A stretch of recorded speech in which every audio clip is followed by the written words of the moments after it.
কী করছো তুমি জলে ভাগো? হ্যাঁ, শাক তুলছি।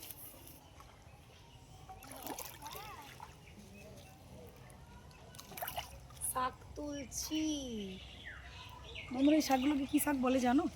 আমাদের গ্রাম অঞ্চলে এগুলো দেখা যায়, ঠিক আছে, এই শাকগুলো। আর একটা জিনিস দেখাচ্ছি যেটা বাজারে বিক্রিও হয়, যেটা শরীরের পক্ষে খুব উপকারী, আমাদের শরীরের পক্ষে ডক্টররাও বলে। এই দেখো, এটা কী শাক বলতে পারবে? এটা হচ্ছে থানকুনি পাতা বলে, যেটা মানে ডক্টররা খেতে বলে কিনে কিনে। এখান থেকে তুলে তুলে নিয়ে গিয়ে বাজারে যায় লোক নিয়ে, একটু একটু করে আঁটি করে 10 টাকা 20 টাকা করে দাম নেয়। কলকাতার লোকজন বিক্রি করে, কলকাতার লোকজনরা কিনে খায়। আর আমাদের কত সুবিধা দেখো, এগুলো একটু কষ্ট করে তুললেই পাওয়া যায়, বুঝলে? এই শাক, এগুলোকে কী শাক বলে বলো তো? আমরা তো এখানে বলি ছাঞ্চে শাক, তোমরা কে কী শাক বলো একটু কমেন্ট করে আমাকে জানাবে।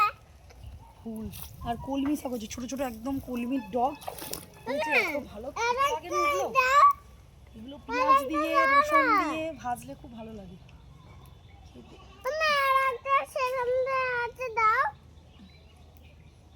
তো চলো তুলে নিই, শাকগুলো ভাজা হবে, খুব ভালো লাগে খেতে এগুলো। কিন্তু মেন সমস্যা কী বলো তো? হাতটা ধরো, জলের ওপর দিয়ে আসে তো। আর আমার ছোটো মেয়ে খালি বক বক বক বক করছে।